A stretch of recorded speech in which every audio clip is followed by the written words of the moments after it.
Salam sejahtera Malaysia, terima kasih kerana menonton video-video dalam channel ini. Sebelum kita mula, jangan lupa untuk tekan tombol subscribe, share, like, dan komen. Let's go! Salam sejahtera dan selamat malam. Salam perpaduan kepada semua rakyat Malaysia. Berita panas malam ini dipetik dari Malaysia Kini bertajuk Langkah London, pintu sentiasa terbuka. Hamzah ulas pakatan baru. Berita penuh. Ketua Pembangkang Hamzah Zainuddin tidak menolak prospek Perikatan Nasional kembali berkuasa selepas menjalani pakatan baru. Gabungan itu juga tidak menolak bekerjasama dengan BN yang pengurusinya Ahmad Zahid Hamidi memilih untuk bekerjasama dengan Pakatan Harapan dan bukannya PN selepas pilihan raya umum lalu mengakibatkan kebuntuan politik. Pintu sentiasa terbuka, katanya, menjawab soalan mengenai PN membuat kemunculan semula di peringkat kerajaan persekutuan dengan sekutu baru. Menurut BH Online, Setiausaha Agung PN itu berucap pada siri ceramah Klub Concorde. Klub Concorde ialah forum mengenai isu semasa oleh penceramah terpilih yang dimulakan oleh wartawan veteran.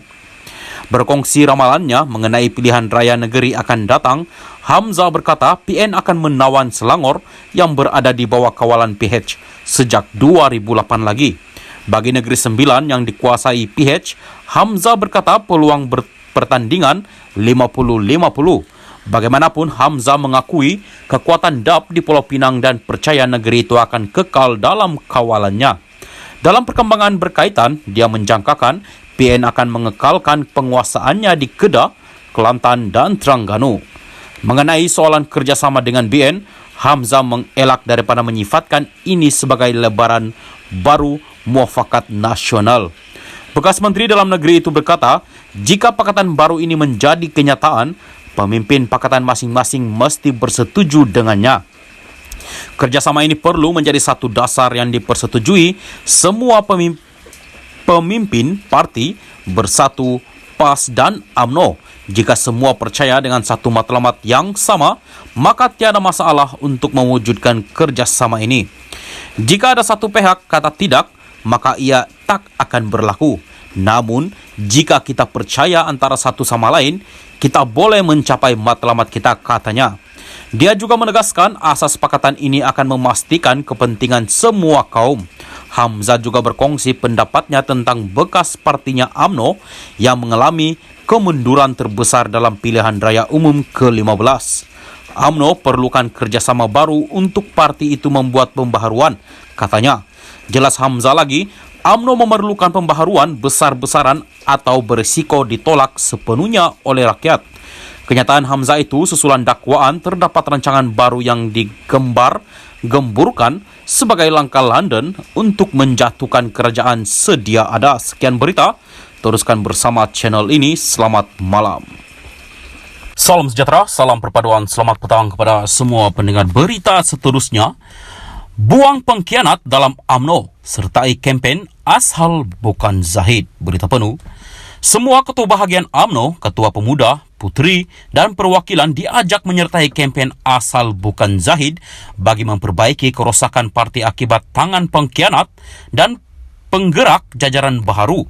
Bekas timbalan Ketua UMNO bahagian Putrajaya, Datuk Tun Faizal Ismail Aziz, membuat seruan itu setelah UMNO kini semakin ditolak oleh bangsa Melayu dan Islam, khususnya selepas pilihan raya umum ke-14 dan PRU 15. Dalam satu kenyataan, beliau yang sebelum ini pernah mencabar Presiden UMNO, Datuk Seri Ahmad Zahid Hamidi bersumpah atas nama Allah berkaitan isu klip audio yang tular dan surat sokongan kepada Datuk Seri Anwar Ibrahim, berkata UMNO perlu dibersihkan daripada pengkhianat dan rejim lama. UMNO sudah dilihat rosak dan semakin ditolak oleh masyarakat Melayu dan Islam.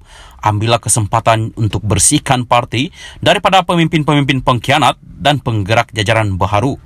Old regime must go. Gunakan sebaik-baik undi anda untuk pastikan pemimpin yang gagal dalam PRU 14 yang ditolak oleh rakyat yang sudah menjadi liability kepada parti digantikan dengan pemimpin yang lebih bersih yang diterima rakyat yang boleh membawa pembaharuan terhadap UMNO. Zahid perlu digantikan. pemimpin pembodek, dia juga mesti digantikan supaya UMNO akan lebih diterima rakyat dan kembali kepada perjuangan asal. Berubah atau dikuburkan dalam PRU 16, katanya mengulas kempen asal bukan Zahid yang dikatakan digerakkan oleh kira-kira 100 ketua UMNO bahagian di seluruh negara secara senyap terhadap Zahid. Sebuah portal sebelum ini melaporkan kempen asal bukan Zahid bermula apabila beberapa ketua UMNO bahagian berjumpa Bendahari Barisan Nasional BN, Datuk Seri Hishamuddin Hussein, agar mengambil tanggungjawab memulihkan UMNO. Selain itu, laporan berkenaan juga menyebut bahawa sebahagian lagi telah berjumpa Naib Presiden UMNO, Datuk Seri Ismail Sabri Yaakob, dan bekas Ketua Pemuda Khairi Jamaluddin Abu Bakar menuntut perkara yang sama. Portal berkenaan memetik sumber mendakwa ketua UMNO bahagian terbabit mendesak perubahan drastik dalam UMNO, namun mereka tidak bergerak sebagai kumpulan yang besar. Mereka mahu ketiga-tiga pemimpin ini bekerjasama menukar kepimpinan UMNO yang dilihat gagal membantu pemulihan parti itu.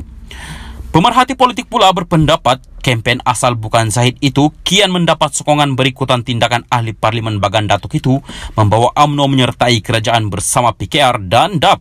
Setakat ini difahamkan terdapat kira-kira 50 orang ketua UMNO bahagian telah menyatakan sokongan kepada Hishamuddin bagi bertanding jawatan Presiden UMNO bagi menggantikan Zahid Hamidi. Malah diberitahu sudah beberapa siri pertemuan ketua UMNO bahagian bersama kumpulan Hishamuddin, Ismail Sabri dan Khairi sudah diadakan. Kekalahan teruk UMNO pada PRU 15 membuatkan akar umbi mahukan gelombang perubahan dalaman parti dan juga teraju baharu bagi memberi nafas serta imej segar kepada parti supaya kembali relevan di hati rakyat. Sekian berita, teruskan bersama channel ini. Salam Perpaduan. Habislah Zahid Hamidi kali ini.